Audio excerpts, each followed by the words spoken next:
In the last elections in India, Yeah. Narendra Modi's BJP Yeah. did a very strong and ruthless campaign using Hindu nationalism as part of his bid to come in. Yeah. But the BJP did not get as big a result as they wanted to. Yeah. As a result of this, has Modi and the BJP pulled back at all on this hate campaign? To say it in a very TLDR manner, it is no. Now, of course, the BJP believed, like, especially after 2014, and especially after like returning with in large majority in 2019, and they had a string of election victories during the last 5 years. They kind of came to the conclusion that whatever they did, they had a kind of electoral impunity. We have been seeing this simmering discontent of the people against the Modi government, but the problem has been that there has been no central opposition. There has not been a strong opposition to coalesce around. So, especially since 2023, when we started recognizing, and even before that, people started recognizing that probably in this election there would be kind of a wider alliance of the opposition to resist Modi.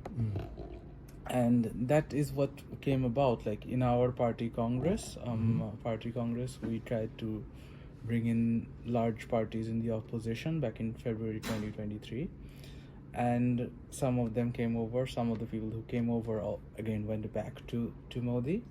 But that kind of the seriousness with which we tried to build the alliance, I believe that helped people recognize that yes, this is an alliance that is not opportunistic, but rather based on shared principles of democracy.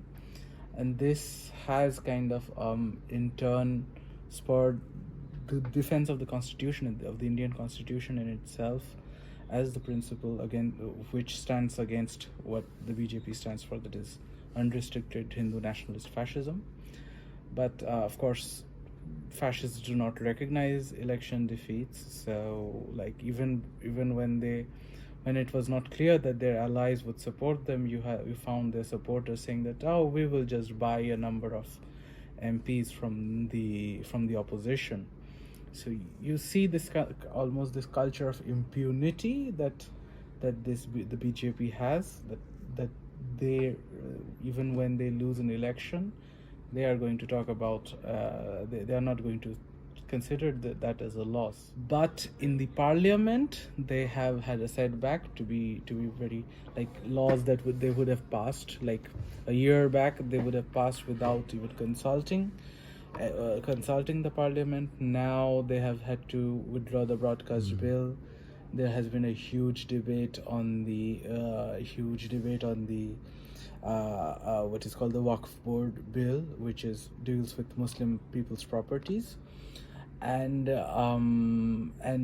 but in order to kind of compensate for this electoral setback, they have kind of doubled down on their fascist rhetoric, which is in turn kind of spreading this hate on all over the country. Your party, the CPI-ML, Yeah. made gains in the elections, but not all sections of the left went forward, right? Is that correct? The most largest of the parliamentary left parties, the four left parties, the CPI-ML, the CPI, the CPIM, and the RSP. Total, that whole section, we go into 9 seats in total in the parliament. So two are from Bihar. Our two are from Bihar. CPI, I know that they have one from Kerala and one from Tamil Nadu, I think. And CPIM, they have 4, and the RSP, they have 1. So the way that the coalition was built was that there was the India Alliance, that was the largest platform of opposition parties. In 4 seats we contested as a part of that alliance. So in the 2 seats that we won, we were part of the alliance, but we also had 3 independent we were running in 3 places independent of the alliance. So, and in Kerala, the alliance did not happen because the two largest parties are the BJP and the Congress, are the CPIM and the Congress. So there was a 1-to-1 fight between them, which meant that the BJP actually got 1 seat from Kerala. And in Tamil Nadu, it was an alliance with the DMK, which is the largest party there. But yeah, it was an alliance, but there is also a debate within the left about the positionality of various parties in the alliance, which makes it like very difficult in specific circumstances, especially like in places like West Bengal, where we have been trying to explain that the vote share of the fascists, the BJP, has been growing at the expense of the CPIM. So because they oppose the ruling TMC party in West Bengal, the CPIM has been, of course, it is important to oppose the TMC, which we all recognize, but people need to also recognize, at least people who are voting on the left, they need to recognize that it is the BJP which is the larger threat, really, anywhere in the country. And because this recognition has not come, especially from the CPIM, it has been losing its votes to the BJP a lot, which we have criticized, and that criticism has at times not gone down very well with them, and that it has not. I would not say it's created a rift, because we are almost in an alliance all over the country. Even now in West Bengal, this is probably the first time we have an election on the 8th or the 9th of November. I don't remember. We have a by-election for a seat. And in that view, our CPIM we are supporting each other's candidates. Bihar is the state where your party is strongest Yeah. and has made some gains. What is the reason for this, and how significant is Bihar in the context of broader India? Of course, Bihar is a very large state in itself, and there are significant differentiations really all over the place. And but for our party, the first thing that we need to probably would be important to say is that our party has always, like since its foundation, has been with the working class in Bihar. And even before we contested elections, even before we were talking about building alliances, broad-based alliances with other parties in Bihar, our party has been seen always as there was this term. It originated as a derogatory term called Chamar party. Chamar means people who are leather workers, because they're considered the lowest among the Hindu the caste ranks, and we kind of embraced it and we are the Chamar party. And in Bihar, our party has suffered like massacre after massacre. Like in the 80s and 90s, we faced like brutal almost campaign for eradication in Bihar. But what we have managed always to do is stand solidly behind especially the rural working class in Bihar, in almost every place. Like our participation in Bihar started with the people asking for their right to vote, because if we go back to the 70s, when we were thinking about an uprising in India, and we were talking about making 70s the decade of liberation. We recognize that a lot of people also want to participate in the electoral process, and we believe that it was our responsibility to enable them to participate in that process. And so we made adjustments in our strategies and tactics, and helped people participate. That helped bring us into focus. We had leaders like Jagdish Master and Ram Naresh Ram, who led the movement at that point of time. And in the contemporary context, what has happened is the coming together really of the social justice front of Bihar, especially with our party and the RJD, which formed an alliance in the last 2021 election. kind of galvanized the broad-based working class section in Bihar into almost a single electoral front. Of course, Nitish Kumar remained with the BJP, but really that helped our party because before that we had our pockets of support, but this made it like a broad-based alliance, and really people came to recognize that this is the CPI, it is the CPI-ML that is capable of fighting the BJP at an ideological level. And so we got our strike rate was like better than the BJP, and it was like we got 12 seats out of the 19 that we contested, which was better than almost all of our allies. And what I've noticed is which is probably very interesting for us, is that even members of the Congress or the RJD, who are more or less social democratic or even centrist parties, their members often say that in this seat we should allow the CPI-ML to fight because they fight much better. And that kind of support and our ability to oppose the BJP at an ideological fundamental level is what we think is going to be our main strength going forward. In different parts of India, Yeah. There are different caste profiles, Yeah. right? Yeah. And this must affect the dynamics of politics in these different areas. What we are fighting for is not either class or caste. It is caste and class that forms this this enmeshed network of power. And our ability as a political party to even survive in this landscape is to understand this enmeshed nature of power and to contradict it.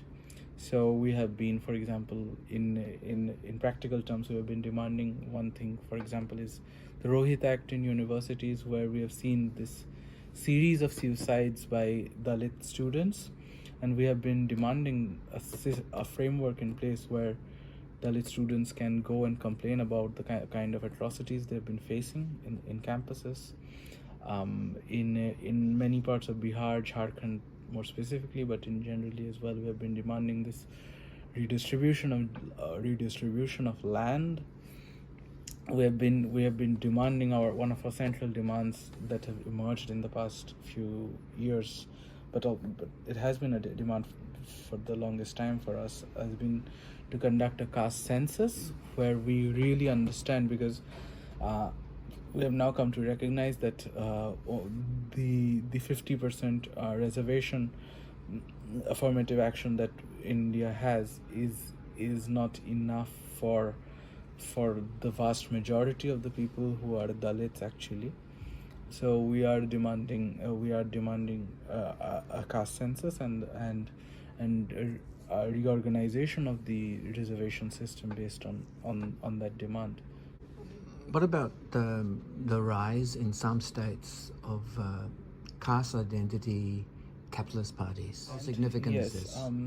it is significant, and they have had, in some cases, they have had a little bit of positive impact as well. I'm not going to deny it.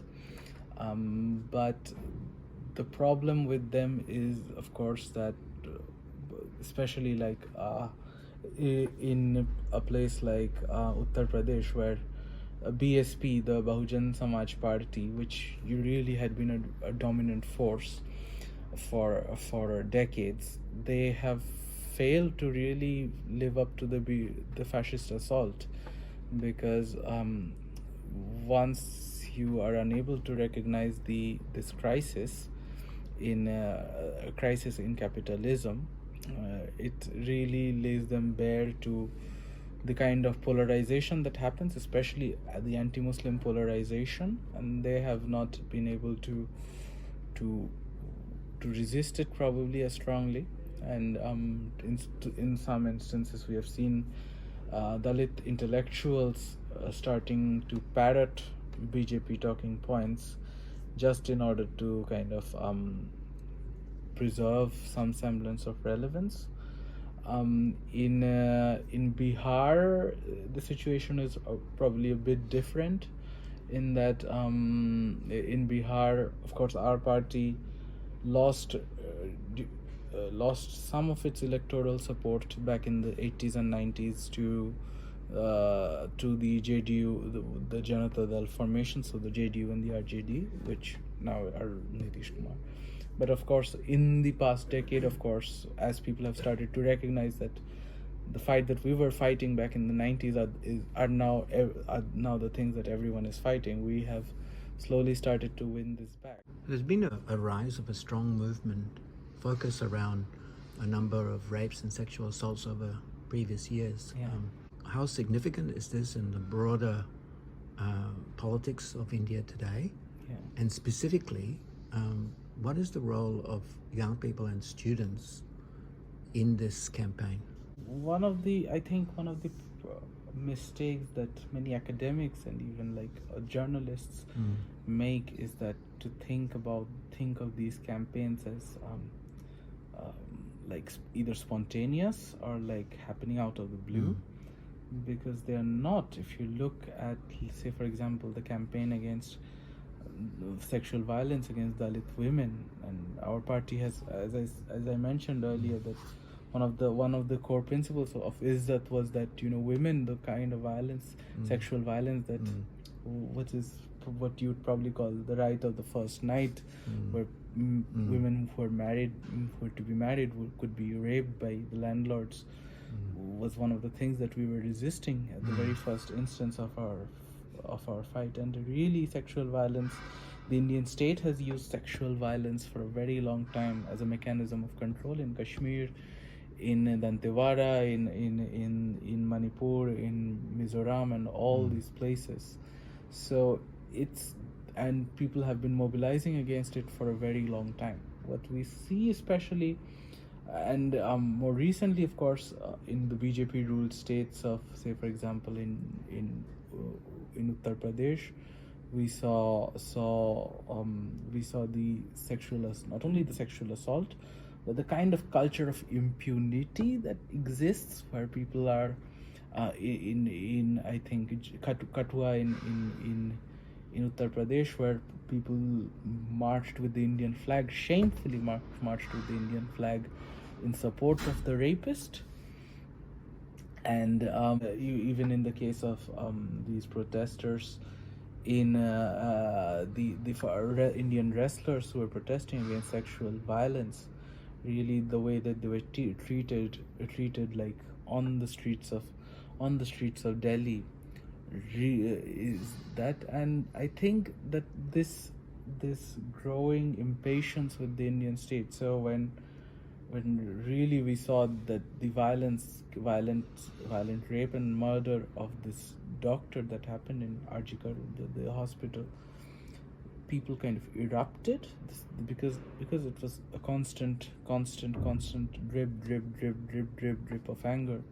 So I remember, because originally the protests were organized by some of our comrades and some of other affiliated feminist and left groups really were planning to organize these protests, and the plan was rather frankly very limited to probably 7-8 places all over West Bengal.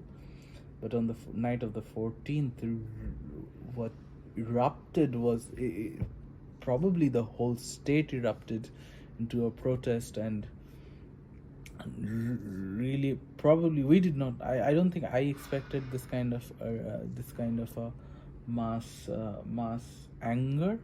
I knew that there was a mass anger, but the level of participation is probably has probably been unthinkable. But of course, the problem is that, of course, the Indian state's attempts to kind of compartmentalize the protest against rape, against a broader culture of threat against women that exists. They want to address, okay, this is something that has happened, we will address this.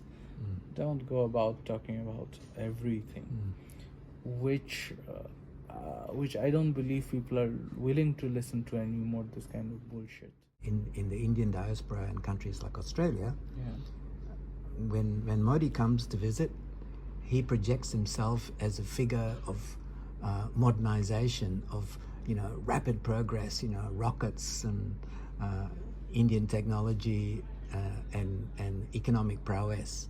Most of it, if you look at what Modi is talking about, it is like bread and butter neoliberal propaganda, really. Because if Modi talks about all this development, if you look at like in post-colonial India, between when we had independence, we really had nothing, and by the 70s and 80s, we had these institutions for education. We had targeted programs that helped stop illiteracy. We did all of this without having to resort to that kind of Hindu nationalism. So it's not like Hindu nationalism is the thing that created this thing, that he has convinced at least a broad section of the capitalist class since 2002, when he was practically rendered a political pariah even within his own party, was that he built an alliance with all these capitalists, especially in India, especially in his home state of Gujarat, where he talked about Gujarat shining and the Gujarat model and stuff like that. And now, 10 years later, since 2009, we have been hearing about the Gujarat model. 10 years later, in 2019, he was no longer talking about the Gujarat model because there was no model. Look at what is happening in Gujarat now is that there's a huge level of out-migration from Gujarat, really of young people to other states and even other countries, like here in Australia, in the US, even Canada, where they are, because there's no employment in Gujarat. People are looking for employment outside the country. So the fact that Modi is coming here and meeting with this huge diaspora is evidence of the fact that his Gujarat model has not worked. As Indian diaspora historically had been very progressive, even we had the Indian diaspora had aligned with the Black Liberation Movement. You look at Ambedkar, who when he went to the US, he was aligning himself with all the civil rights activists.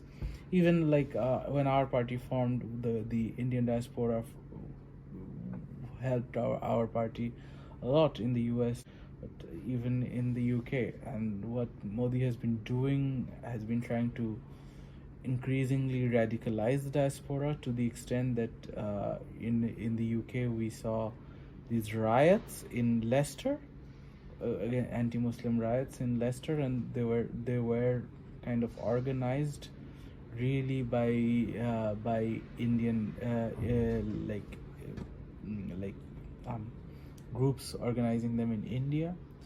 And more importantly, probably very shamefully for us, the Indian government has now been accused of using criminal networks really to target activists who may not have shared the same vision with the Indian government of India.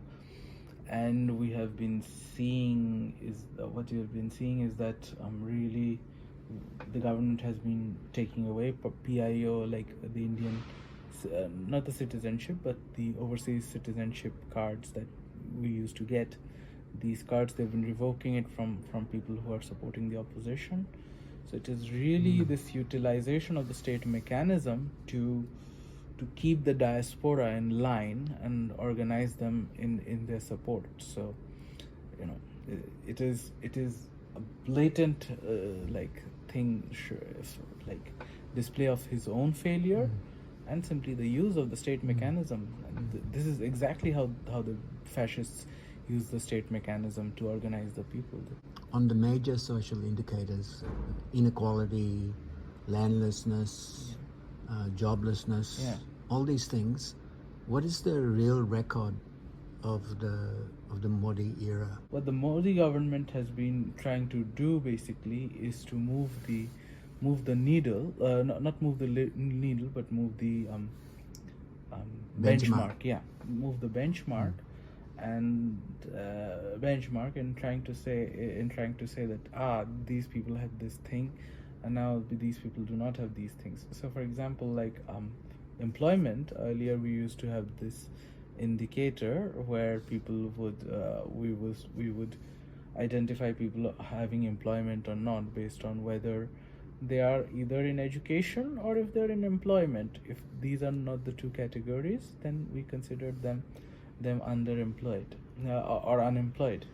Now the Modi government looks at people actively looking for jobs, which would be, of course, be much less, because if you're looking for like a job for 2 years and then you don't find it, suddenly you may not be looking for a job anymore. The second thing is that, of course, that by kind of taking women working in their own households out of the job market, by not saying that they are in the job market, of course the government is able to move the needle, because you take out this huge chunk of people who are actively involved in labor and you do not think about them anymore.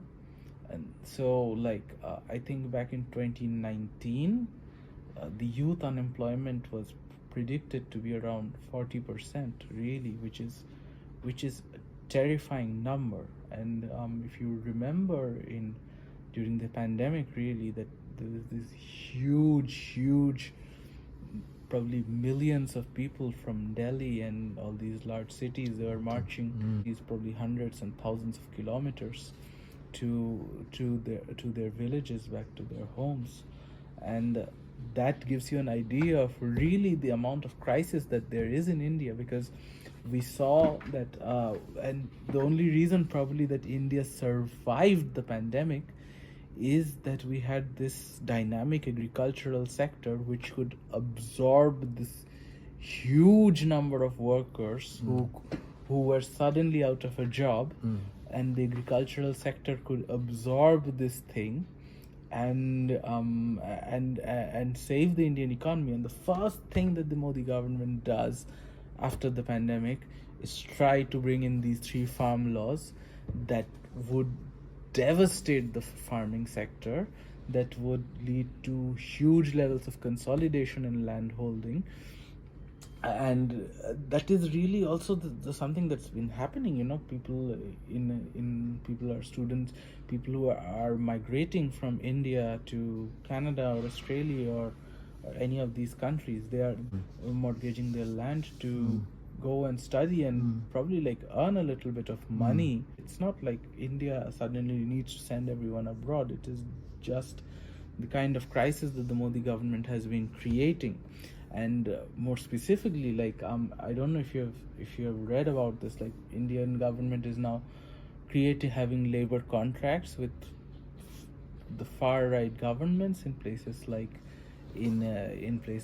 Italy, and even the centrist government in Poland, and even like Israel. Even Israel. Really, it is. So the government has become this glorified labor contractor, and where we are sending people to countries which do not want immigrants, for them to be abused, hated on, be like discriminated against, just so that they can earn a little bit of money. And it's terrible everywhere. So yes, you could say that this indicator has moved somewhere. More people are using the internet than not. But has it really actually improved the quality of life is the question.